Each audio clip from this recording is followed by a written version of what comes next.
In nome di Padre, e Fili, e Spiritu Santi. Welcome to Sunday Mass, everybody. It's Dirk. It's your show. I just hosted. How are you all today? Sunday vibes in New York City are extremely gray and rainy, but we needed it after that very long, hot, droughty summer. I hope you're all well. I'm seeing a little bit of Buzz-a-Rooney on my green screen, which I don't really like. I changed my lighting around and stuff, so let's see if that fixes it a little bit. How are you all today? Let me fix my camera, make sure it's all centered. Guys, welcome to the show. Prush Stuttgart is in at #1. Good day service. You got a song coming your way because it is Sunday Mass. And it's Proust Stuttgart Day. He is the basher of the day, the keeper of the house. Da da da da da. I'll figure out. You get a different song than the last one. I'm going to run out of songs soon if you all get it. If you all keep getting multiple editions of being the basher of the day.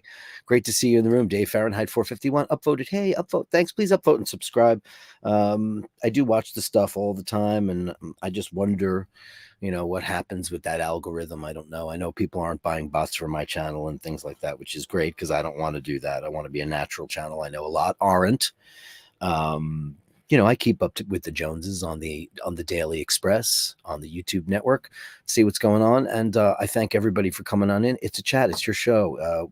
It's unscripted for the most part. We just talk about whatever's on your mind and hopefully get you through the day for an hour of kindness and sharing, which is really great. And, I can be a dick too. Andrew Olkowicz, Canadian $5. Check that you are subscribed and upvote. Be happy. Oh my God, be happy. Yeah, be an inspiration in others' lives. Be a Patreon if you can. Yeah, that's all good. If you can do that, that's great. If you can't, just be a part of the show. And I got a lot of really cool emails from some very cool people I've never met before, but they've been on the show. They watched the show, but they've never made themselves known, and they're contributing now, and it's really great. Some really cool. We got Bob, who's going to show off his watch collection today, and I'm very excited about that because he's got some really interesting pieces, and I think you guys will agree. Won't you agree? We start out with the super chat gong, as we do every single time.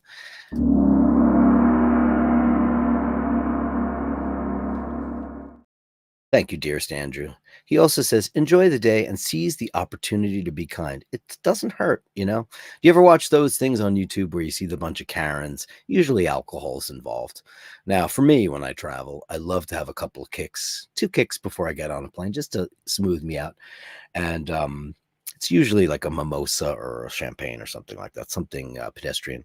However, you see these Karens and they probably get schnookered at the bar before their flight, and they just get so hammered that they're the meanest people you've ever seen in the world. Ever. It's incredible. And Andrew also says, who's on first? What's on second? I don't know. Who's on third? Bases loaded. Bash on. Which is an interesting thing when you talk about mean and what mean actually means.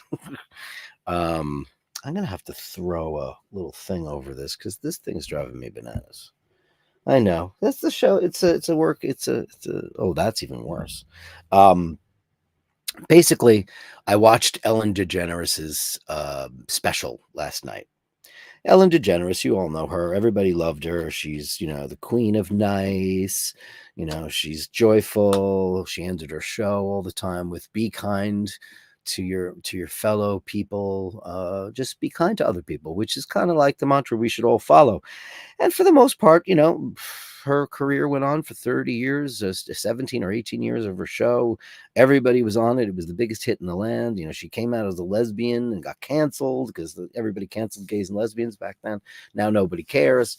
So this time she was taken down by the fact that people said that they were working in a toxic environment. Now, that word toxic has been so destroyed. It's a great word, and it's very descriptive when things are truly toxic. But if you do a deep dive into what happened to Ellen, and it wasn't the greatest special in the whole wide world, and it was semi-unapologetic, and I don't blame her for that.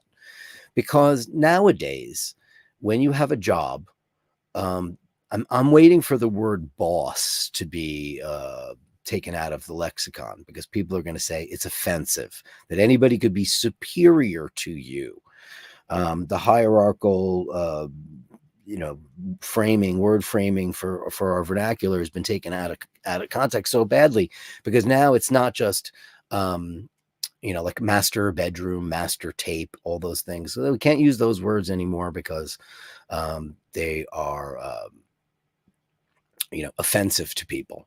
Now, Ellen DeGeneres ran this big show, lots of producers, a network, lots of things. Yes, her name was on the posters and all of that stuff, and it's her show, and she's the executive producer. But she's got to run a show. She's got a lot of people who she runs this, she runs these people, those people run these people, and those people run. That's how the world works in a company, anything you've got going on there. So she basically didn't exactly take responsibility for the toxic environment, and nor do I think she actually needs to. I think what is happening now is that people my age and older, or maybe 15 years younger than me, we are all used to working for a person or an entity and being a cog in the wheel and expected to do our jobs to the best of its description. Whereas I think nowadays what people are expecting is to go in there and be treated like the queen and the princess. Everybody, let's call everybody queen. What's up, queen? You're a queen. Not everybody gets to be a queen. Not everybody gets to be a king.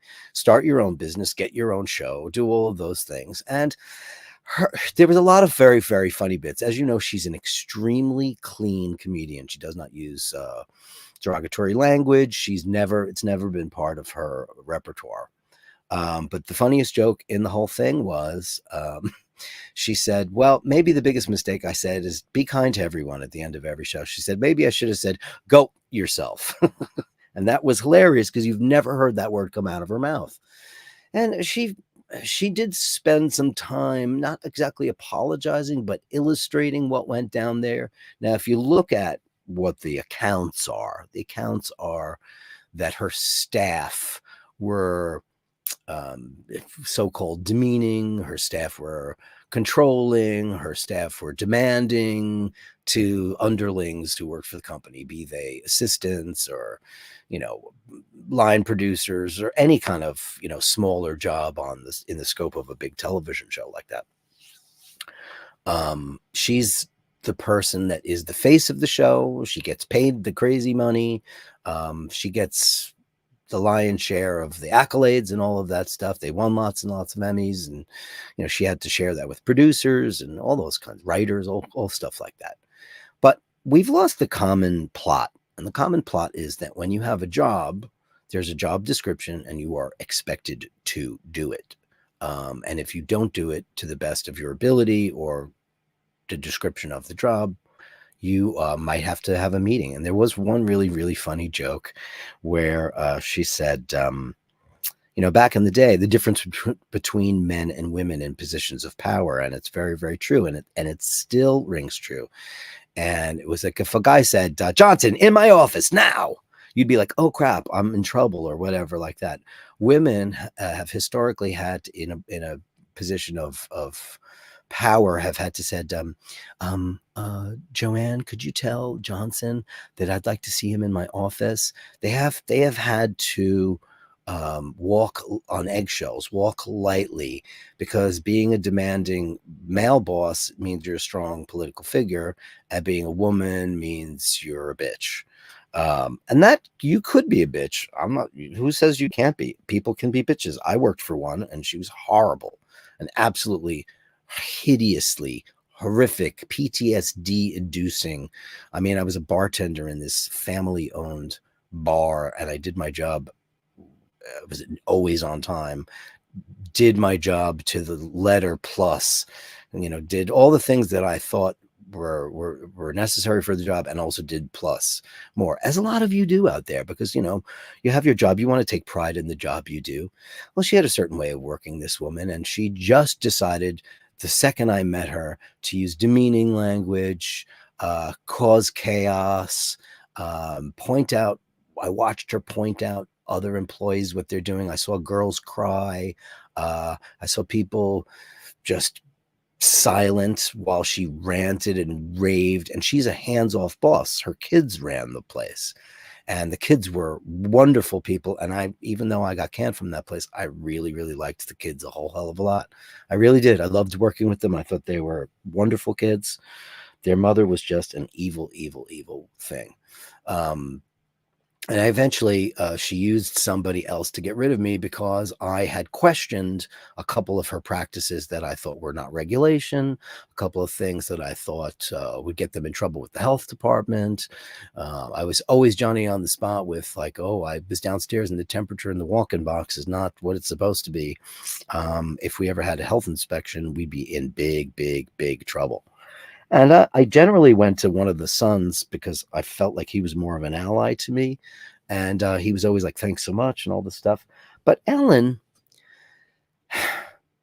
how can you watch every single producer and every single boss down the hierarchical tree and bear the responsibility and have your life canceled? Now, listen, she's worth hundreds and hundreds and hundreds of millions of dollars. So there's no reason to feel sorry for her for not being able to get on that private jet or, drive her Bentley SUV or whatever the hell luxury. She's always got an Explorer, a Daytona on. And let's not forget, she's very involved in the watch world. Ellen DeGeneres is the woman that started the ball rolling on women wearing Daytonas. She was the first, the absolute first.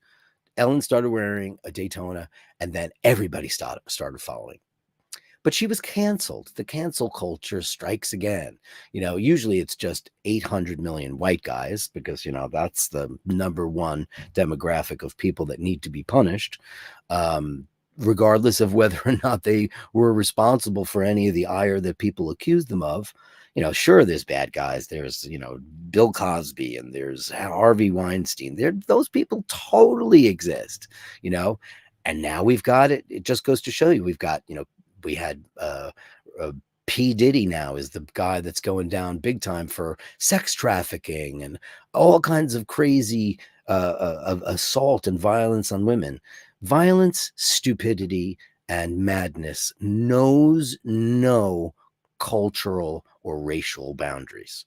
And people need to get over that because we can't blame one sector of people for evil in this world. Evil comes in lots of different forms. As you all know, we've got wars all over the world. We've got Ukraine, and we've got, a crazy lunatic running Russia right now who's, a lunatic. We've got Benjamin Netanyahu and his nonstop forces of evil, the victim, becoming the aggressor. Hideous, hideous, hideous stuff. They're bad people, but there's bad people everywhere. Ellen DeGeneres, did she deserve that? No, I don't think that she did. I also don't think her comedy special was all that funny. It was a little bit funny. It's a little bit funny. It just goes to show you that in this world, we're losing the capacity for, like I say at the end of every single show, you got to give people enough rope to hang themselves. She didn't really do that. She went on record when it all started happening. Then celebrities were coming out and they were saying, and let's not talk about actors because, we all know that actors are mostly narcissistic, egotistical douchebags for the most part. Me. Only thing worse than that are writers. Anybody, they're the worst. It's all about what's in my head and what's in my mind and all of that bollocks. You got these actors who come on here and say, I don't think that she was incredibly nice to me. When a camera shuts off, you people put on a persona like, I'm a pretty nice guy for the most part in life and on the show. But, I've got moments too. I drank gin the other night and and it didn't happen, but it could have because I don't drink hard spirits. And I was a little worried about it, but I'm on the ketogenic diet, and it's very, very, very limiting about what you can have and what you can have. So yeah, that's been a thing. So I was like, oh, I'd love a glass of wine. I would love to have. I have all this Guinness in the refrigerator that I won't be able to have for months because it's loaded with carbohydrates. I'm on day 6 of keto, and it's going pretty well. I'm not missing any of the bread or the pizza or pasta or any of that stuff. It's just something that I needed to do for me. And everybody does that stuff in their own time and when they need to do it. I'm getting up there in age, so it's like never let an old dog get fat, as they tell you. But the whole Ellen thing, the kindness thing, it's like, what? She is a kind person. She's in a very lasting relationship with Portia de Rossi. Now, Portia could easily divorce her ass and get, they're from California, so she'd get 50%. She'd be worth $400 million in a weekend. She could do that, but she chooses not to. And now she's spruiking this kind of, this skincare line like a lot of celebrities do. Obviously, Rihanna being the most successful. She's a billionaire because of Fenty and that brand. And Cindy Crawford with her French melons and all that stuff. And, you know, I sit around and I go, well, man, if I was her and I had this long career and I had successful shows and people said bad stuff about me, you know, I would just go get that villa, invite all the bashers, because I would be done pretty much. Because if people hate you and they don't want to see you on TV, what do? Do you fight back? Do you let the dust settle? She didn't do anything for 2 years. She didn't say anything for 2 years. But for the most part, it wasn't her. It was, she was being accused of allowing a toxic environment to pervade the show. So basically, you know, somebody would get a job and they'd be a gopher, or they'd be a line producer, or they'd be, you know, whatever little ferry person, and they'd be like, oh my god, this place is horrible, because those people are working on a time schedule. It's TV, there's deadlines. Kids today, they don't have deadlines. They don't respect the cops. They don't respect time. They don't respect your time. They don't respect the job. They don't respect their bosses.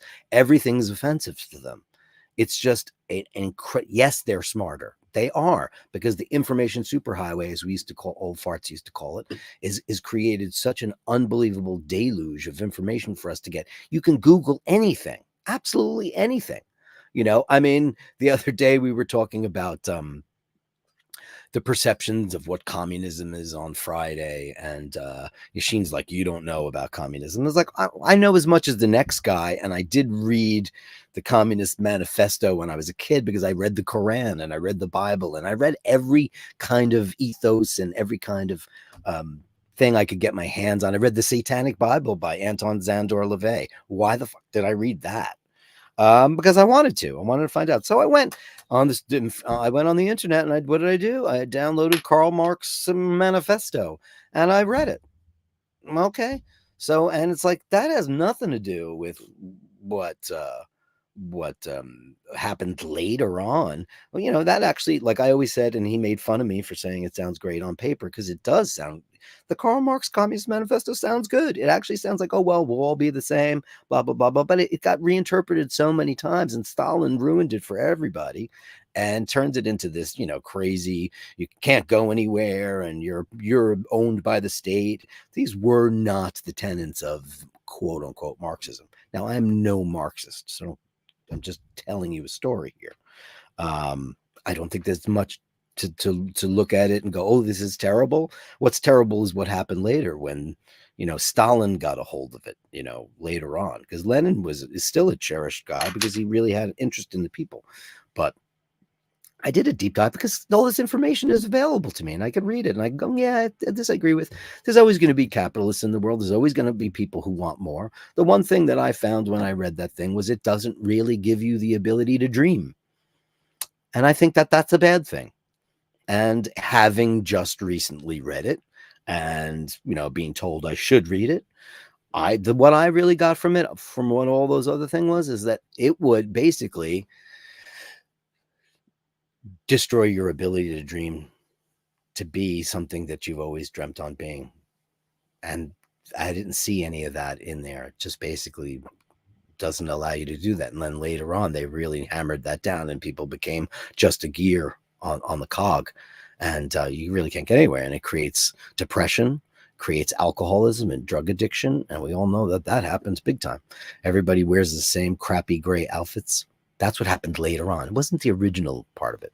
But what I'm getting at, because I'm going around the wheel very, very hard, is information for anything. You want to know, do a deep dive on a great movie from a million years ago. You can find out everything about John Ford. You can find out anything about Billy Wilder. You can find out anything about Marlene Dietrich, or Marilyn Monroe, or Joe DiMaggio, or Stalin, or Napoleon. in seconds, because this information, you don't have to go to a library and study it anymore. It doesn't have to be learned in school. You can find this information out and absorb that so fast. So the kids today are technically smarter. However, they have absolutely, and I'm surrounded by a bunch of them. They have no work ethic whatsoever. They have no interest in anything that's not putting them up front. They're all one big giant selfie. And I'm not trying to be old man get off my lawn. It's a bad thing. It's a bad thing to not care what Andrew thinks, or Kevin Landon thinks, or Ray Ray thinks, or Melly C thinks, or Daniel Gutierrez, or Easy, the rest of you. Unbelievable. Like, caring about how things affect other people used to be what humanity was all about, and animals and the environment and the world, and how do we preserve civilization? How do we do that best? And it all comes down to one thing: victims. People who aren't victims. It's an insult to people who are victims. And nowadays, everybody's been victimized by a mean boss, or that girl said that about me on the internet, or trolls, or all those things. Everybody's out to get everybody, not us, because most of us, I saw the demographic on my show, so I'm preaching to the choir. But I think it's really, really sad that, after watching the Ellen thing, I was like, oh, well, the show could have been funnier, but she's up against a lot. People think she's mean. She didn't rape anybody or steal their money. She's not sex trafficking. She's not a criminal. She pays her bills, her taxes, or all those things. She does incredible charity work for animals and kids and all other things. Who cares? You were mean to me. No one cares. You were mean to me. And you know what I say about that? You know what I say? Who cares? You know what? You snivelly little brats and your me philosophy. I really hope what comes after Gen Z, right? I mean, we're running out of letters here. So the next group of folks, I really, really hope when Russia takes over Ukraine and Israel blows the shit out of Gaza, and there's no more Palestinians, there's no more Ukrainian people, and it's just one big Costco for the whole world. And people will start thinking about, oh shit, maybe I shouldn't have taken that selfie and been so selfish. You need people in charge who can do the job. You need to be able to pull somebody aside and say, hey, Charlotte, last week, those invoices didn't go out, and we have like a real discrepancy from the shipment. Without you going, oh my God, this woman totally berated me at work, and I just feel so blah, blah, blah, and blah, blah, blah. And it's just, calm down, take a deep breath, and do your freaking job. You're going to have to deal with shitty bosses. You're going to have to deal with people who have a position of power over you. Abuse of power is a different thing. Abuse of power is what my old boss did, using profanity and demeaning people on a level, because she's just an angry, mean person, truly a mean person. This is a woman that, and this is not me victimizing myself. I was just like, bitch. She sat with me Christmas Day. I had to work Christmas Day, and she didn't care because, she's not Christian. She didn't care that I had to sit there during Christmas Day with absolutely no customers but her, sitting at my bar while I made her fancy cocktails and brought her food, and then she left me nothing. I had no customers though. I worked an 8-hour shift, and she left me absolutely nothing. Didn't say goodbye. She just sat at the bar, talked on the phone while I made her stuff. Ungrateful, spoiled people are a big problem, and that is what happened with Ellen DeGeneres. I think that she, listen, don't we all have the capacity to be mean? Maybe we regret it later on, but if you're a boss and people aren't doing the job, she wasn't cornering people in the, screaming at them. None of that occurred. None of it. All of the things. Otherwise, there would have been, financial settlements and things like that. Because, when you settle out of court, it's basically an admission of guilt, because you want that to go away. Because if you want to fight it, because you're fighting for yourself, you're fighting for your reputation, you're fighting for you, fighting for justice. People don't do that. And everybody's like, you should sue them, what they did to you, because, they aged you out, because I overheard a manager saying that, how old is that guy? The new guy said to one of the managers. And she goes, I don't know, old as shit. Right. I'm not that old, but they were looking for a young, cool, hip crew, and I hope they got them. I don't really know, and I don't really care. But what I do care is that we're nicer to people. Just be nicer to people. If you have something to say that can inspire somebody, if you have something to say that can, even if somebody is if you're a boss and somebody in your job is doing a very, very bad job, of course you have the right to fire them. They're your subordinates. That word's going to go out the door. But you should always handle it with a bit of tact and give people enough rope. Say, listen, this is what's, hey, Pete, this is what's going on. All that stuff last week, it was just a mess. But here's how it's supposed to be done. Training is a very big thing, too. A lot of people don't even get trained anymore for their jobs. They get hired. They have their resume, their CV, and, it looks good on paper. You try them out. There's not enough training for people. People have to realize that a job is a job. It's a job that you get paid for to do. So whining and complaining, everybody's got gripes with who they work with. I used to I worked at a restaurant for 24 years. You guys all know that. And I had a boss for 1,000 years, and we were very, very good friends. We got a new boss in, and she was originally extremely mean to me. Extremely, and she knows it. She was really mean to me. She wound up being a person I absolutely adore and love because we sat down and talked about it. We went out. She's like, let's go. And we went and we had drinks down the street. And when she first showed up there, I was like, oh my gosh, she's the meanest person in the world. She was just so used to the other job where people didn't do their job. And so this was the pattern she got caught up in. She happens to be one of the most beautiful people I've ever known. And I'm grateful for our friendship, which is, we haven't worked together for, 5 years. Adore her.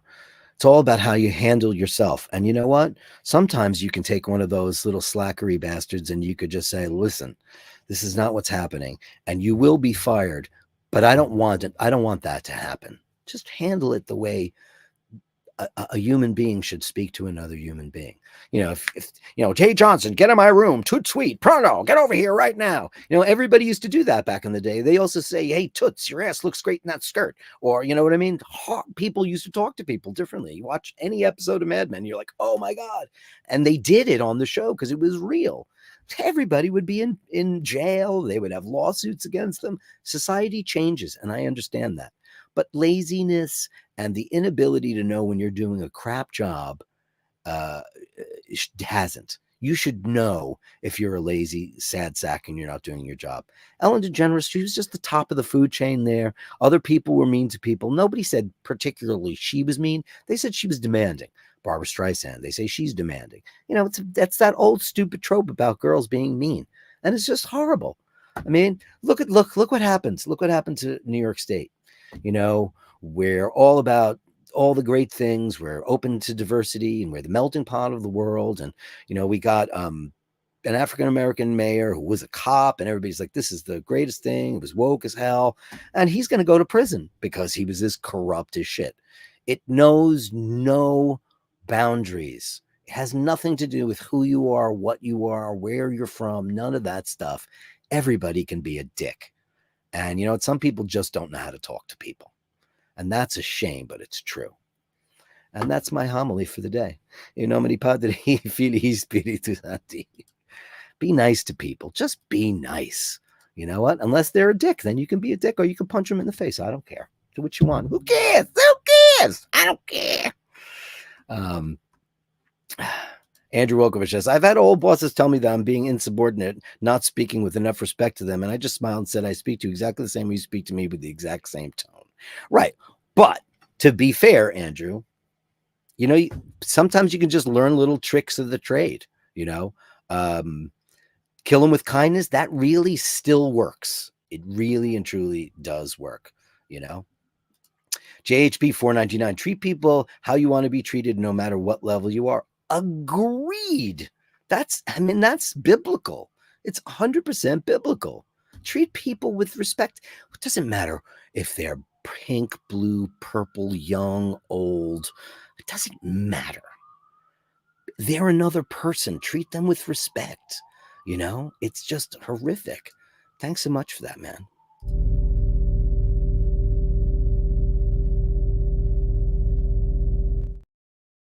Melly C says, unfortunately, we have a lot of everybody. Listen, you know, I've said this 1,000 times to 1,000 people. When it's the Chicken Little thing, you know, the sky is falling. You know, eventually people like, screw you, the sky is not falling, right? When you become, here's a perfect example. And this can be whatever you want it to be.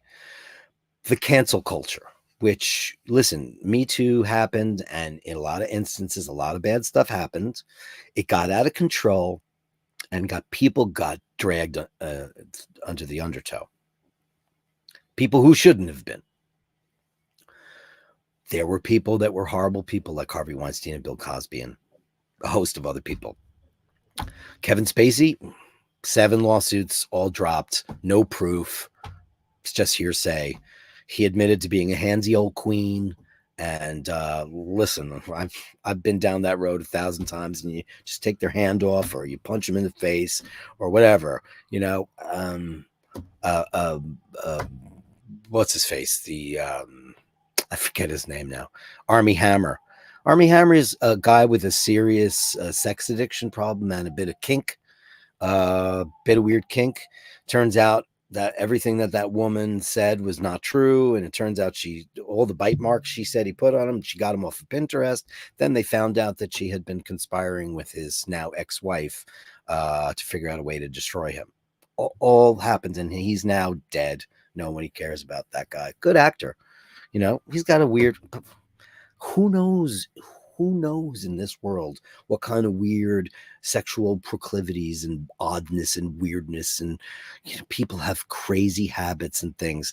And I always said, as long as it doesn't involve kids, dogs, you know, and animals, I don't give a shit. I don't care what I don't want to know what anybody's weird plushies. I don't care you're into bondage, and I don't care. It's none of my thing. As long as it's not around me, I don't give a shit. I don't care what you do. It's like, that's what people used to say about gay people all the time. Well, I don't really give a shit as long as they don't try it out on me. You know, it's like, nobody wants to try it on you, pal. Usually nobody wants to try it on you. There are exceptions to the rule, but like, it's none of anybody's business what this guy. But you can't hurt people, and you can't molest children or be a weirdo with animals. It's terrible. Steve Zaleski says, I run a business here in the UK. You hit the nail on the head when you said young people lack work ethic. They just don't have it. It took time, but now I have several apprentices who are fantastic kids. Just takes time. It's 1,000,000%, Steve. And the reason why is because I really blame not only the work ethic on the information superhighway and people being able to gather information faster and thinking they're more qualified for things. Because let's face it, nowadays, guys, I'm sorry, college education doesn't mean that much. Everything's digital, everything's online. These kids are experts at international business from working with, you know, Instagram and YouTube and TikTok and all this stuff. They don't need that anymore. You know, like saying, oh, she doesn't have a BA and blah, blah, blah, blah. Well, she doesn't have a master's degree and blah, blah, blah. It works. It's important in an educational field or maybe banking or stuff like that. But even that, it's going to go away. No one's going to care. Because you know what? Music is dead. Movies are dead. Books are dead. You know what's going to be dead next? School's going to be dead. That's going to be the next thing, the next victim of the information age.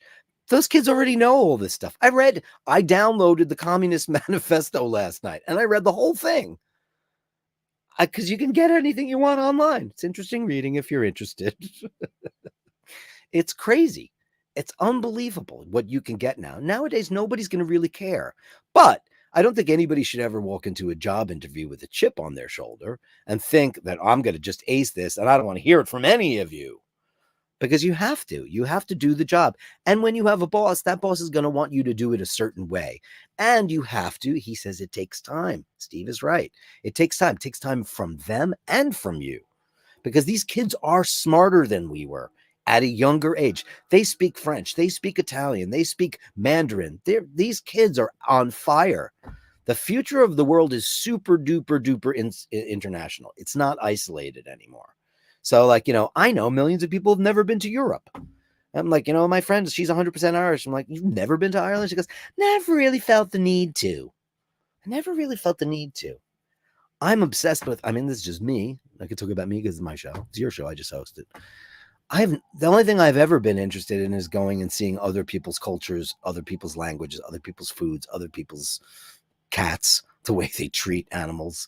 You know, some of the most amazing places I've ever seen in the world: Croatia, Greece, amazing cultural places that just blow your mind. They're much older than we are. They've had more time to let the pot simmer on the stove. It's been fantastic for them. And over here, everybody's like, no, I don't know. I don't know. No, no. And they also treat their people a little bit better because they've had more time to be civilized, you know? Andrew says, I'm a victim. You're a victim. He's a victim. She's a victim. Wouldn't you like to be a victim too? It's true. It's a bunch of nonsense. Just, you know what? I'm done with the homily for the day, but you know what? Listen, it's just like, I know you guys are great people, and I know that you treat people with respect. You got to realize that these kids weren't trained to do that. And parents nowadays let their kids do anything they want for the most part. You know, I have friends who have kids, the best kids ever, because my friends, they knew, you know, what the world is about now, and values of old don't mean as much to people anymore. You know, hey, listen, back in the day, if your 16-year-old daughter got knocked up, she became a nun, she went to a convent, they gave her baby away, she became a nun, you never heard from her ever again. Now it's like, oh, we're going to raise our daughter's child, and you know, we've evolved. I mean, it's not a situation you really want, but there's no more like, you're not going to get stoned in the square anymore. You know, there's a lot of different things that have happened to the world, and we're growing up. The one thing that hasn't changed is being humane to other people. Just be nice to people. And if somebody doesn't get the job, this young kid who comes in here all sparkly and with a chip on their shoulder, you can knock that chip off their shoulder with kindness and just say, listen, that's not going to work here. You know, you don't have to say, listen, you suck, and I'm going to get out of here. Then you're going to have a problem. Just, it takes time. You cultivate them. It's like a flower. It's like growing something. That's it. Kevin Landon, number 3, and can't wait to catch it live. He's here. Ray Ray says, that's my road, but I don't look like that. Bless me, Dirk. Oh, the thumbnail. Yeah, I wanted it to look like that, but you know, shit's blowing up. The whole idea behind the thumbnail today was, and I started using this thing called TubeBuddy. I know, because I was, oh shit, I should probably get a hold of it. So I looked at it. It's very complicated, and it's a subscription to kind of make stuff better. They gave me about 50 thumbnails for today, and I used one that I made myself because I didn't like it. Because what I wanted to show was a flock moving away from the chaos, tuning out the chaos. And that's what the whole segment of today is about. Is like, you need to tune out the chaos and walk forward with the purity that I know there's in your heart and is in mine too, or we try to just get away from the chaos, because the chaos is loud, man, and it can bring you down. It can bring you stress. It can bring you health problems, emotional problems, terrible things. Oshin's brother, Aaron's under the weather, and I want to send a big shout out to Aaron. We love you, man. He's the eldest of the O'Malley clan. He's just going through something right now that's tough. And we really, really, really, I just want to send those great vibes out to you, Aaron. We love you so much. And just get through this, man. I know that you can. You're a fighter. He's a big, strapping, handsome lad. And he's the one that I've been showing the Meister Zingers, because he loves the one-handed watch. It's a beautiful thing. And just great vibes out to him. Dean says, Obi-Wan Kenobi. He swapped a lightsaber for a staff. Yeah, Gandalf. Yeah, listen, you guys like the new thumbnails that I've been working on the last couple of days? I mean, I don't want to do these. Dirk is shook. Because every thumbnail looks like, you know, and they all have arrows. Did you notice there's arrows on everybody's channel? Arrows and circles.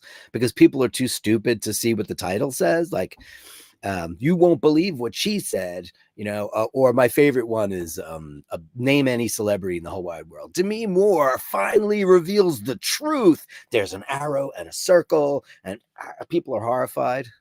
I don't believe that. I don't click on those. They don't sound interesting to me. I don't know. Carlos Poggy's in the room. Happy Sunday to Dirk and the faithful disciples. Yes, peace be upon you, brothers and sisters. Indeed, Mart and the beautiful Bronson. Happy Sunday, everyone. Don't forget to upvote and subscribe, please, if you can.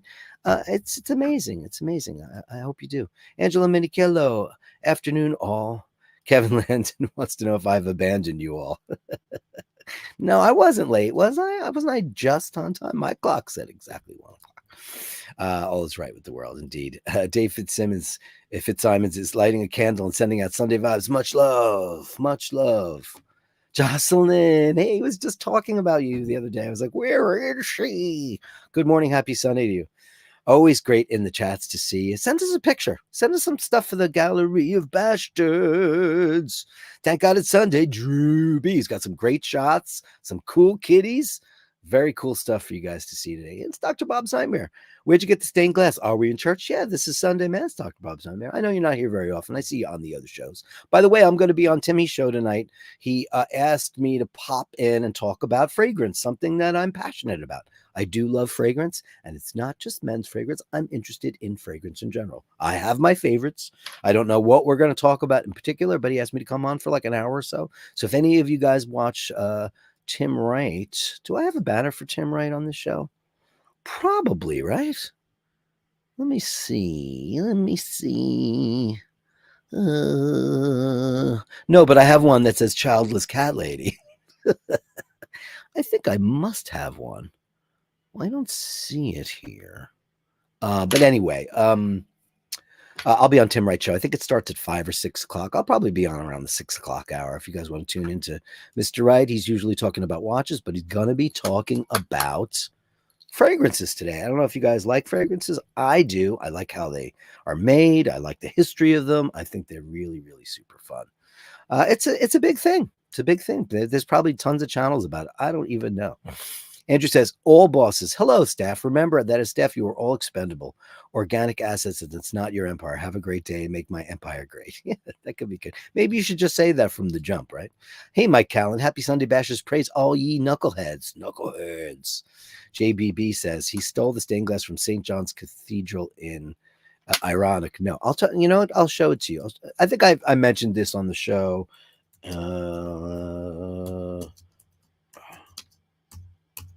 I'm going to show you what it was. I'll show you exactly the inspiration for this, JBB and others. In case you didn't know, I changed my lighting, so there's a little bit of you see this little sparkly shit that's going on. I could actually probably fix that with an adjustment here or adjustment there. Probably could. Matt made it worse, right?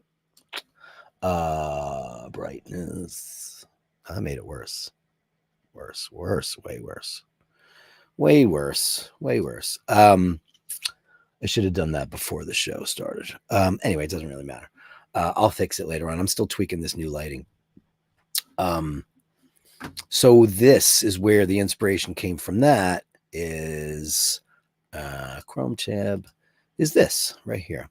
This is the John F. Kennedy mural at Kennedy Airport back in the day, where my dad worked.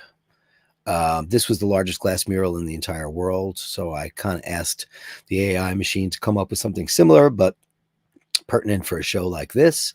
And this thing that's what it looked like from the inside. And that's them taking it apart. It is gone now because that terminal was demolished. But I did get a chunk about this big. 1, 2, 3, 4, 5, 6. I got 8 panes of that. And I gave it to Paul for Christmas last year. Because, we love all things mid-century modern and all things populux is the nickname for that. Her watch collection is insane, referring to Ellen DeGeneres. It sure is. She's the one that she started it, man. She started it.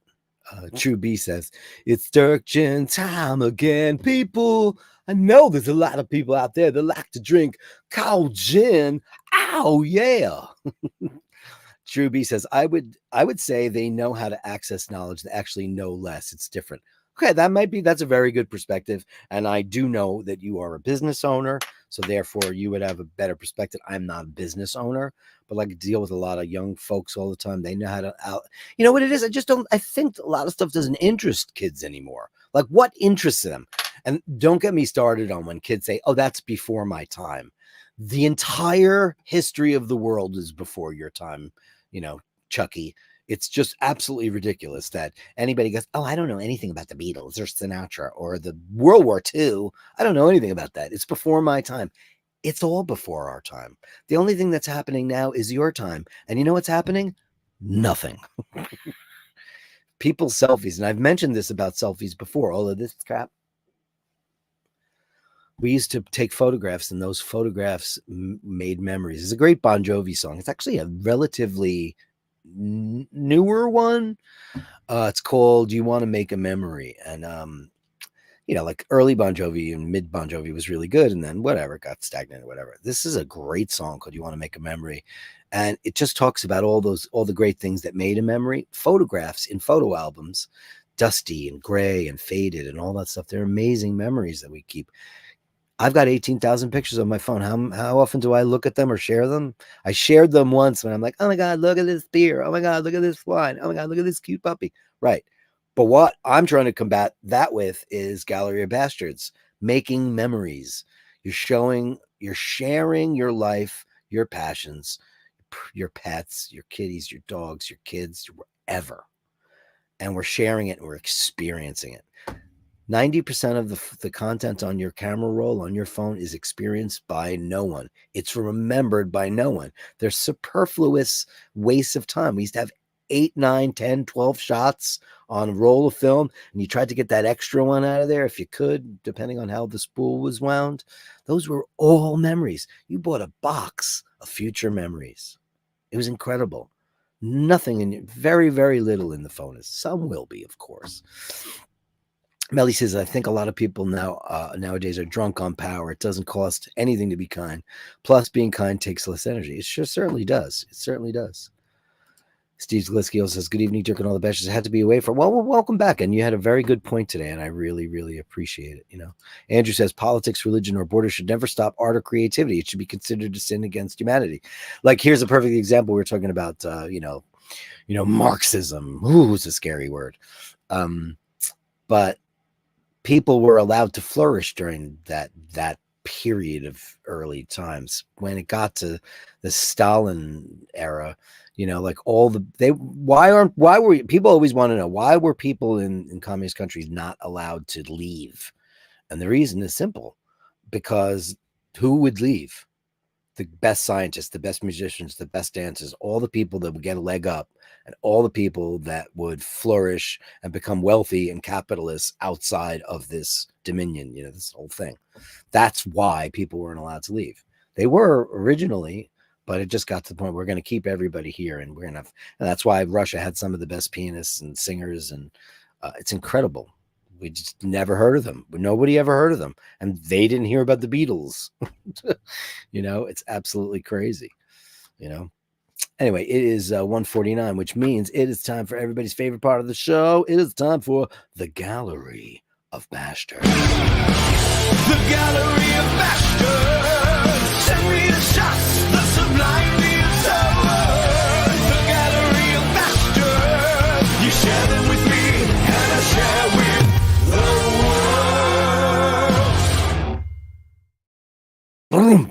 you share it with me, and I share with the world. That's what we do on this show. We're making memories. You want to make a memory to me. Great song. You should guys look that song up. I love that song. I remember we were in the car, and I remember it just goes like dun, dun, dun, dun, dun, dun, dun. Very Richie Sambora, really memorable, good guitar lines, melodic lines, and it was like really good. It was like, remember when we used to laugh?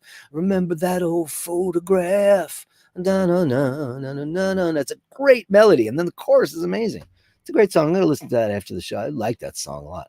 Let's start out today's Gallery of Bashtards with everybody's favorite secret spy, and he comes on a Sheen show, and he's on my show every once in a while on Friday nights. This is, remember, he gave up his Pepsi. He said, I'm done with Rolex forever. Look what he got. Redline Sea Dweller. Absolutely gorgeous. 43 millimeters. And he's got the same size wrist as me. So maybe Nathaniel Hannon. Because Nathaniel and I have the same wrist. Because I put on his watch and we were interchangeable. We were like, oh, that's great. Beautiful, John. Congratulations. You deserve it, pal. That's funny. And he almost got a Speedmaster, but he was at the AD and there was a gouge on the case. And like I was like, they showed that to you at the AD? Isn't that a weird thing to do? To show you an example that they wanted you. I said they were trying to sell it to him, which I think is crazy. But now I realize that, do you know how they fix a gouge in a case like a real watchmaker does it? It's like a soldering gun, but it's not. It actually melts the scratch back into where it's supposed to be, and then you polish it out. I watched it on YouTube, and I saw the Naked Watchmaker do it. Basically, it's like a little probe. It's like a thing like this, like here. So basically, it's like a little probe. Say there's a giant scratch on my Milgauss, right? Say it's here. It's electrodes. You would go like this and position it so it moves the metal that's been pushed, and it kind of liquefies and seeps back in there. And then you pull it away really quick, and you get it until it's flush, and then you polish it out. And that's what they do. I didn't know that. They don't add metal. It's incredible what they can do. I didn't know that. Amazing. Drew B, Gallery. This is crazy. I want to tell you what he said about this too, because I thought this is, by the way, as Sheen saw this, he was like, oh my God. He goes, hold on, the wrong one here. He says, did you know you didn't say anything? Oh, the Pokemon equivalent of watch collecting. This is nuts. He's got every single solitary one of them. Mission on Earth, Saturn, Earth, polar lights. He's got the mission to moon phase. He got the black one. I totally wanted to get that one. And I spoke to the guy at the Swatch store. He goes, dude, I watch a show. I'll get you one. Don't worry about it. We'll get I'll get you one. I went in there. He goes, dude, man, we got none of them. So I never got it. I like the moon phase. I think it's cool. I think it's definitely cool. I have other fish to fry, but look at that. Holy crap. And look what he's got. By the way, like, I didn't notice this on your top shelf, Tom Ford Oud wood. Now, I don't know if you were around then, Drew B, but I was a big Tom Ford whore for years, clothes. That's why I'm trying to lose 20 pounds so I can fit back into all this great stuff I have his. But M7, which was his first creation for the House of Yves Saint Laurent, which was, he oversaw it, but it was really created by two perfumiers. Forget the second guy's name, but the first guy was Alberto Callier, I think it is. And it was called M7. It was the first, wasn't the first oud fragrance, but it was the first Western oud fragrance, because of course oud's been used in the Middle East forever and ever and ever and ever and ever. But M7 was my favorite thing. And when they discontinued it, I tried everything and their mother to get something that was comparable, and I still haven't found it. And I tried on oud wood in the store. And that's my trick now. I'll go to Saks or Bergdorf or wherever, and I'll put it on and see how it feels an hour later. And that kind of dried to powder on me, as do most of Tom Ford's, moniker brands, his name brand stuff. And I don't get it. The only one that I was wearing for a while was Neroli Portofino, which I'll talk about this maybe on Tim's show, is a very, very expensive version of 4711, which costs $30 or less. And so I buy that now, but oud wood, when you spray it on, it smells divine. And I do like it. It just doesn't dry down well on me. Turns into powder, which I don't like the smell of powder. I don't like powder dry downs, but I saw that, and that's very pricey. Tom Ford stuff is exceedingly expensive. Andrew Welkovich says, oh, look at Morgana on the bed. Oh my God, you cutie pie. You're amazing. Absolutely crazy. Look at you, you beautiful lady. Hello, honey. Is that a baseball bat in the corner? You got an aluminum bat there? Just one. Usually you send me more. She's beautiful. Thanks for having her on the show. We love when she's here. Okay, Bob Randolph. He's a guy that just made himself known to me. He goes, Dirk, here's my collection. 8 wristwatches collected over decades. He says, the picture is not great considering I was a professional photographer from 77 to 93. It's good enough for what we need. He's got an 1861 Omega Speedmaster, 71 Seiko, 72 Seiko, a 1990 Sub, 16610. Then he's bottom row. He's got the Tracer, the Hamilton, a Gerard Perregaux, a Rolex Datejust, Amazing. And here's the shot. What a collection, man. This is a telling you. This is pretty much in line with some very odd pieces, but some very classics, Some must-haves. You got the Speedmaster and the Submariner, which are, I mean, if you're a collector, everybody should have that. Those are the ones you should have. You should definitely have either one of those, if not both, if you can. If you can't. But the Seikos are great. I love this one. Reminds me of a Chronograph a little bit. Then he's got a Tracer, his Gérald Pergo, and his two-tone Rolex Datejust. Great collection, beautifully housed. Fantastic. Bob, thanks so much for making yourself known to me and joining the show, because a lot of people watch the show who we've never got a chance to meet, and we're meeting you right here on the iBashers Live. How fantastic. Ken, serving hard time in the Middle Ages. Oh boy. Let's see where this is. Are you on holiday? Are you in a prison cell? Oh boy, that looks scary. Oy. Prison. Yeah, that doesn't look like much fun. What do you think? Prison is better then or now? I'd say probably now. It's like a country club. This reminds me a little bit of Doge Palace, Venice. Oh, it is. Oh shit, that's the bridge. You're walking over the Bridge of Sighs right there. That's the window in the. I have a picture of me right in front of that from 1999. Beautiful, amazing. You turn that into a luxury boutique hotel. Because you know what? Where are we staying? I'll never forget. Here's a funny story for you. It's kind of horrible. But a million years ago, you guys all know Mimi, who's one of my favorites people in the world, and she's always on the show. We used to go to a lot of industry stuff because she got invited to all these kind of parties and stuff. And we went to a show. I forget who it was for, but it was for an artist. And an up-and-coming artist who was avant-garde or whatever. And the address was, they had rented out a very famous sex club in New York City, and I think it was called the Hellfire Club. So we went there, and we were like, we didn't know what it was. And we go in there, and it turns out they had only rented part of it. So that night there was still like the sex club, and there was the party in the back. I don't remember. She's gonna know what it was. Meme, if you're around, let me know. And like really terrible things happened, and then we saw terrible stuff. And one guy was kind of hitting on her in a very, very grotesque and overtly sexual way. So we got the hell out of there. Fast forward to like 20 years later, I'm invited to a birthday party, and it's at that place. I'm like, oh shit. But now it's a really swank restaurant and bar. And I remember that there were alcoves in this place. And somebody said, you ever been here? I said, I don't even know if I can say it on the show. I was like, yeah, I was here once before. That's the alcove where I saw bleep, bleep, bleep, bleep. Horrific. They looked at me like, what are you talking about? I'm like, yes, that's what I saw. It was hideous. We get some beautiful art from the incomparable Julian, who is, battling his health demons. And like he's trying everything in the book to try to get his head above water. He's been in a lot of discomfort for a while. The doctors in the United Kingdom are trying everything they can to get him up to snuff. And we care about you and we love you. And let's show off your beautiful work. Let's make a memory. We want to make a memory to me. Beautiful. His incomparable way of juxtaposing modern and look at that derelict building and a brand new car. Crazy.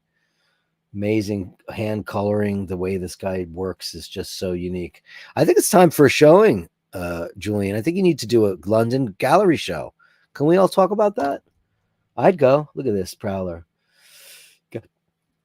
Gay dudes on the street caressing each other with a car. That would never happen 20, 30, 40 years ago. What is that? That is scary, horrible. Oh my God. What does that provoke? Lots of things. Wow. That's cool. Very Art Deco. Beautiful. Oh, that's amazing. So unique. So unique, Julian. Your beautiful art is incredible. These are memories. You're making memories. You want to make a memory to me. Drew had to capture this one for you. Oh, man. Ready for this? Who knows this? This is just priceless. First of all, 1, 2, 3, 4, 5 kitty cats. Oh man, and listen, if I had a big house and room, Yeah, I would just be stepping over cats and dogs all day long. Look at them. They all look extremely well fed. Look at this one. What's up with him? Did he get edged out of the bowl or something? What happened there? Drew B. This beautiful. Look at that. You got one of every variety. You got black cat, you got a tuxedo, you got a ginger, you have the classic mackerel, and you have a tabby. You have one of all of them. The only thing you don't have is like Siamese or Abyssinian. Oh my God, they're beautiful. What are all their names?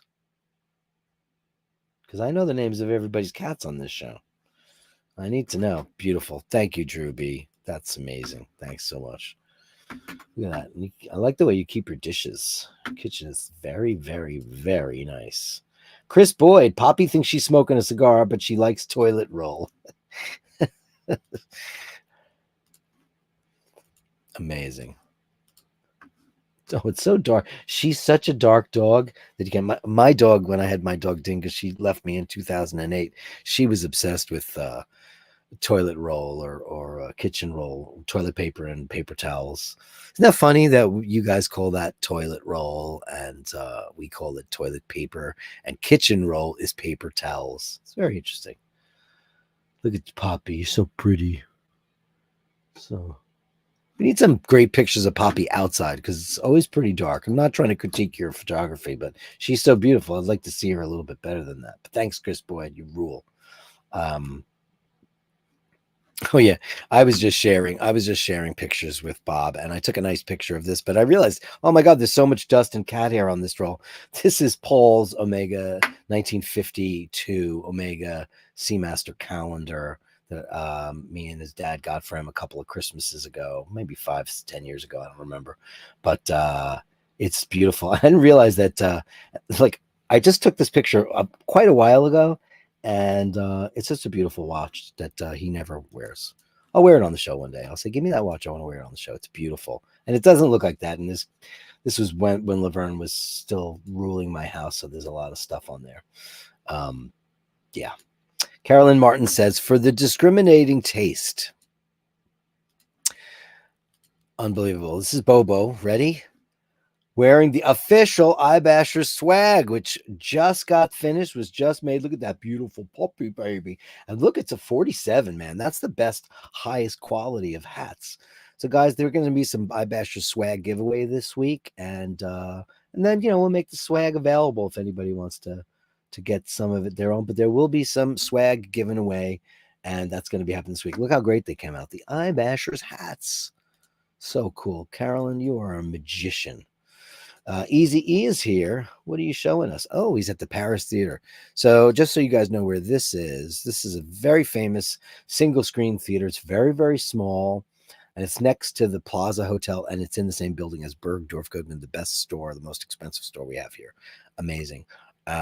Jack, Franny, Hobbs, Cow, and Ellie. Those are the names of the kitties. Oh, that's great. Now we know. I'll have to memorize that. Big and Loud, North by Northwest, The Searchers, Lawrence of Arabia. Oh, shoot.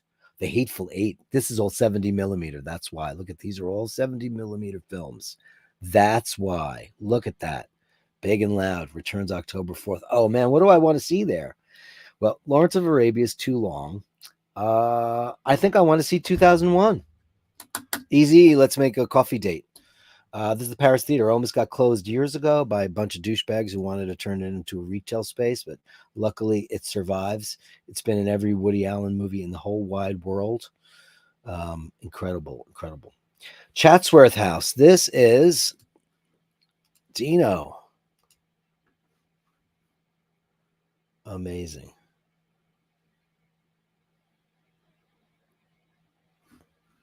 Hold on a second. Sorry. Didn't click to the next picture, so here we go. Let's go back to Dino's beautiful Chatsworth House. Amazing. You guys, look at that. I love that.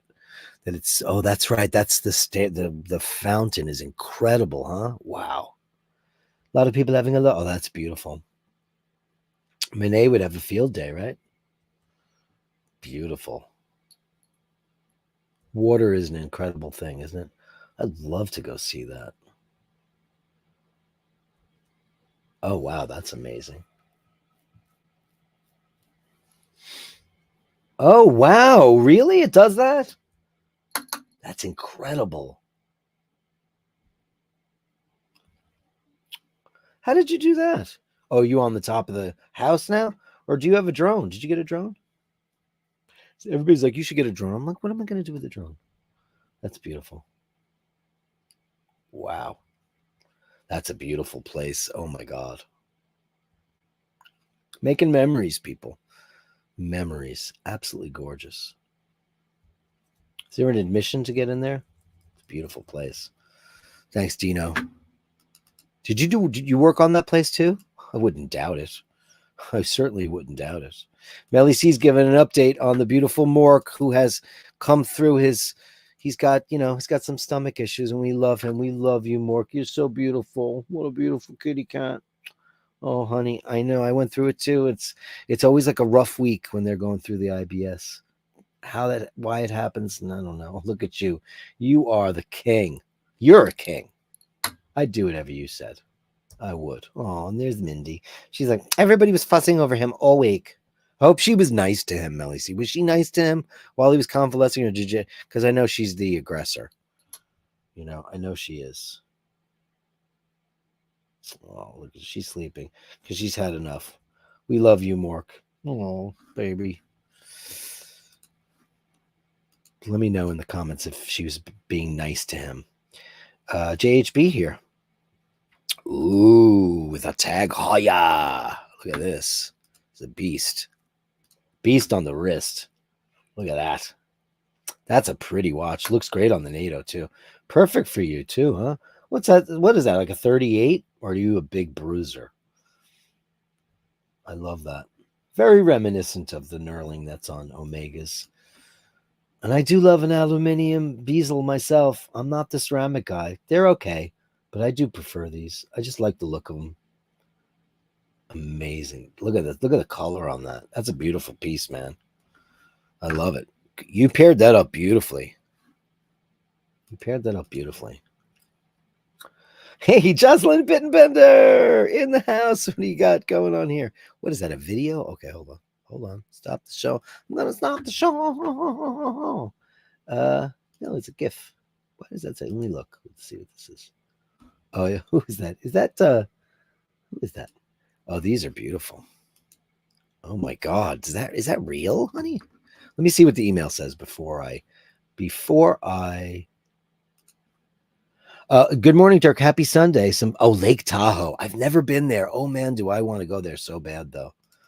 I heard that's where like a lot of rock stars go to live there. Like David Coverdale lives there. Look at this. Oh my God. That is outrageous. Now, is Lake Tahoe one of the it's a natural lake. I know that there's a lot of fake lakes out there, like Lake Mead's fake, but Tahoe is not. That's a real lake, right? God made that, right? Oh, that's amazing. Wow, look at the mist. In the misty morning, on the edge of time, we've lost the rising sun, the final sign. Beautiful. Oh man. I know a lot of people. There's a big recording studio out there too. I forget what the name of it is, but it's famous. Gorgeous, Jocelyn. And thanks. Great to see you live on the show. Making memories. That's what we're doing here. We're not just letting these photographs go nowhere. They're memories. I hear more Chris Boyd. Poppy enjoying. What is that? A Twix? Oh, you guys call Twix something else over there, right? I don't know what you call it. What do you call that? Poppy. You call it something else, though. Oh, what is she tearing apart? Oh my God. Oh no, it's a box. That's a potatoes, right? Is that potatoes? It looks like smoky bacon and onion, right? Smoky bacon pack. Oh, it is Tato crisps. There you go. Carlos Spaghi. What do you got going on here? Ooh, Seiko. Looking great. Amazing. Look at that Seiko. Gorgeous.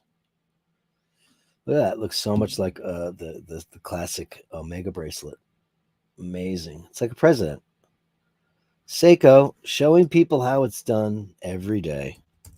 Amazing. These are great pictures today, guys. Thanks so much for all of these. Melly C, Seiko Sunday. It's a Seiko Sunday. Indeed it is. Showing off her wares. That's a beauty, man. He's a beauty, one in a million, Mel. Oh, I love the color combo on that. The gray and the rusty brown. Wow. That's a pretty one. Wow. That's a beauty. That knurling is killer on that watch. Broad arrow hand. Can't beat it. Gorgeous. I love that one. She's got quite. You should do a state of the collection, Melly C. Do you want to do a state of the collection on the show? You could come on live. We could do it. That would be incredible. I have some artwork, some of our beautiful Ken and Julian and like stuff like that. I want to talk about getting some stuff together for some people and sending it out and doing some giveaways. I think everybody would really, really enjoy it. You know? Oh shit. Oh wow, this is Andrew. What is this? This is like is this your mug shot? Look at this, ladies and gentlemen, Andrew Wolkowitz. That's what this handsome guy looks like. Holy crap. Oh, you have green eyes? I never noticed that before. We all know him with the big clef. You're so handsome. What does it say in the email, though? Oh, the gray is why I never go more than 2 days without shaving. Oh, yeah, well, there's ways around that. There's ways around that, Andrew. But you know what? It looks good on some guys. Like, Liev Schreiber in that new terrible show that he was on. It's just really, really, really corny. He looks great with his salt and pepper. Salt and pepper's a big thing, It's a big thing. It's a big thing. Russell, hey Dirk, loved your response to my email yesterday. Really appreciate the time you took to clearly took to reply to such an honest and thoughtful way. Well, dude, man, that you sent me a beautiful email. You're gonna get a heartfelt response. That's the way it should be. I'm not so big a channel. I'm gonna have my staff read the emails. I really enjoyed your email so very, very much, and I thank you, both you and Bob, yesterday. First time I met you guys, like knowingly met you. So I'm grateful for that. Melly C, when we were talking about how bosses say things, it's not what you say, it's how you say it. It totally, totally is. Fergal's in the room. It's in Ireland. The package is in Ireland. Let's see who lit up. Great to see you. Ray says, "Oh, please, toughest thing kids have been through today is the ice bucket challenge." That's O'Sheen's big sister. Neve. She's giving me the heart because I read the Communist Manifesto last night. Chanel Blue, I like it, Jade. I like it a lot. I do. I like it. It's nice. I've tried it. I've tried it on. I'm very funny about fragrance. I'm very, very picky, and I liked it. I did like it. Interesting. Daniel says, "Send me your shots and a share with the world." Dean says, "Kevin, you were right. You were late. Get that speedy service." Hey, it's done. He hasn't revealed it to us yet. He hasn't. But it's back. He's got it. Are we all excited? That'll probably happen on Tuesday, I'm imagining. Drew B says, Creed and Tom Ford have been known to. Yeah, Creed. My sister wears that Irish mist or whatever the frick it's called. That's hers. And it's crazy expensive. But you know what, Drew, have you ever tried a Neroli Portofino? Because that's nice for summer. It's, it's very bergamoty, orange peel, lemon peel, aldehyde. It's lovely. 4711. I've said this on the show 1,000 times. 4711. It's a 600-year-old fragrance. It's made in Germany, and man, it smells the same. It doesn't have the sillage, of course, because it's not. It's an eau de toilette. So, and they don't make them. It's considered cologne, but it's eau de toilette. And I know that they have made more variations in that, higher concentrations, but they're very hard to find. But it's like you can get it anywhere between like 19 and 30 bucks, and it's incredible. And you know what? It's a splash, but they also make a Vaporostur, and I prefer the Vaporostur because it lasts longer, and you don't overdo it. Because other than that, splashes are just like Aqua Brava is a big one. My sister turned me on to that when she used to live in Spain and stuff like that. And I've never bought Creed ever, but I have bought lots of Tom Ford. Andrew Wolkovich, Old Spice. I like Old Spice. You know what it smells like? Old Spice smells like man. However, And I use Old Spice deodorant. That's my go-to, the classic. That's what I wear. It doesn't interfere with anything. I like it. Brute is no good. Aquavelva is no good. Cigarette smoke. Oh, that's what you smell like. You smell like Old Spice, Brute, Aquavelva, cigarette smoke, and black coffee. Well, I definitely smell like a couple of those. And but that might make a good cologne, because they use cigars and tobacco. Tom Ford uses tobacco quite well. He doesn't anymore. He sold his company, but tobacco figures into fragrance quite a bit. My preference. I have two preferences for fresh colognes. I like a more citrus bergamot thing, like M7 Fresh and 4711 Tom Ford, Neroli Portofino, Dupont. Um, but my heart belongs to YSL M7, which I have very little of it left, and it is hard to find. And it's not the reformulations; it's the original one. I never liked any of the reformulations. They just smell bleh. They have a little bit of a clay top to them, which I don't like. Some this is it's agarwood. It's it's oud. It's the slightest amount of patchouli, which I don't like, but it's so barely there. It's amber. It's beautiful. Bergamot all day long, and all that stuff. Carlos Paggi says M7 was lovely. Mark and Spencer smoked oud smells quite similar and is only 6. Is that true? Smoked oud. Is it? Because the thing with M7 was that when you popped it open, when you took the cap off, and the first spray, it smelled like you just spilled Dr. Pepper on you.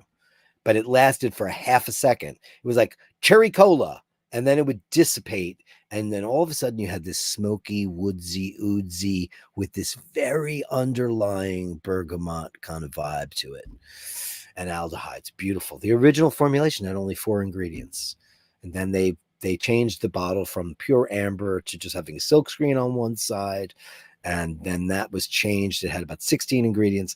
Then they discontinued that after he left Yves Saint Laurent and Gucci. And they came out with Ooh Absolute. And it's just not the same. It's not the same. It's just generic-y. It's not bad. It's not bad. So he puts it on the screen. Jack, let me see if I can get that back. Can I get that back? So everybody knows, because everybody needs to know this stuff. It's very important. It's very important to me, at least. Is this one? Yeah, here it is. So these are the kids, and these are their names. So you can all get used to it. Ready? Okay, we've got Jack, Franny, Hobbs, Cow, and Ellie. That's his crew. And a beautiful crew it is. Thanks for sharing that. Nice Omega. It doesn't really look that speckly. I know. I'm sorry about that. It really looks that way. Very cool. Carolyn says, Andrew. And she says, thanks, Andrew. Embroidery machine has all the work. I just measure. Wait a second. You did that yourself? This is where my head explodes. I thought she sent him out and had him made. She did it? You're insane, woman. There you go. Don't pass the credit off on the equipment. The creation is all yours. Melly C says that she was nice to Mork. Mindy was nice to Mork for maybe one night. Well, be nice. Be nice like we talked about earlier on. But she's, whatever. She's a cat. Taken with a crap iPhone, but speaks to the beauty of Lake Tahoe. That almost looked like AI. It looks so good. iPhones take good pictures. Somebody just shot a movie with an iPhone. I don't know exactly what it is, but I'll have to look it up. Mart says, amazing pictures. Great photos of the lake. See? Jocelyn also says, love all the cat and pup photos, and of course, all the watches. Great watches you all have. It's fun stuff. It's great to see what makes people tick, like things they like to collect and share and things they like to love. That's the way I look at it. That's how the world is divided, Andrew Walker says, I had an ex-girlfriend call me after 15 years to say hi. She goes, someone walked past her wearing Old Spice and smelled of cigarettes. She thought of me. Dean says, I have a large fragrance collection from all of Tom Ford's collections, Creed, Boss, Chanel, and Timeless. Now, Paul wears Antaeus by Chanel, and it's one of my favorite fragrances. I can't wear it. It has a slightly sweet undertone that doesn't work on me. But that's because I'm not a hairy Italian. I just don't. The Irish folks can't wear that. I don't know what the note is that does that. But it's great, and they discontinued it for 20 years, and it came back. So I made sure that he's got plenty of that stuff because I love the way it smells. It's beautiful. Not a lot of guys can pull that off. Antaeus by Chanel, and it's a great one. You know, Ray says, I've been a dog man my entire life. Should I get a cat? Man, you should get a cat. Better yet, go find a cat, Ray, and take it, like one of your stray little knacker cats that are over there on the errands. Just grab one and say, hey, get a thing of fish and say, come here. And just, make him be the guy that hangs outside your house and is waiting for the fish, Daniel Katz, $2.79 Canadian. Hey, jerk respect. Oh, thanks so much for that. Let's give you a little big bang boom. Let's give you the mini super chat. Thank you so much. Costume National Soul is allegedly. Is that true? I'll have to write this down because listen, I've been looking for that for ages. What is that called? Soul by Costume National. Really? Very interesting. And Ray is saying, Ray, having a cat is to always be judged. That's very, very, very, very true. Guys, thanks so much for the show. We're almost an hour and a half into it. I can't thank you enough for joining me on Sunday. Get mass. Remember, it's very important to just remember to just take everything with a grain of salt because life is a bouquet, and just pick the best roses out of it, and decide what to keep and what to throw out because it's not necessary, And that's why we all get together because we're like-minded people who are just looking for the better things in life, share our experiences, and make each other's memories. It's that important. And I can't thank you enough. Guys, remember to hold the door open. Remember to say please and thank you. And remember, when you encounter unkindness, you can't always know what that person is going through. Give them enough rope because you don't know what's going on with them. You have no idea. So give them enough rope to hang themselves, and if they prove themselves to be not so nice, you can do what you will with them, but just let it go. It doesn't really matter. And I don't use the C word on the show on Sundays, but guys, just treat people with kindness and go in peace to love and serve the bash. The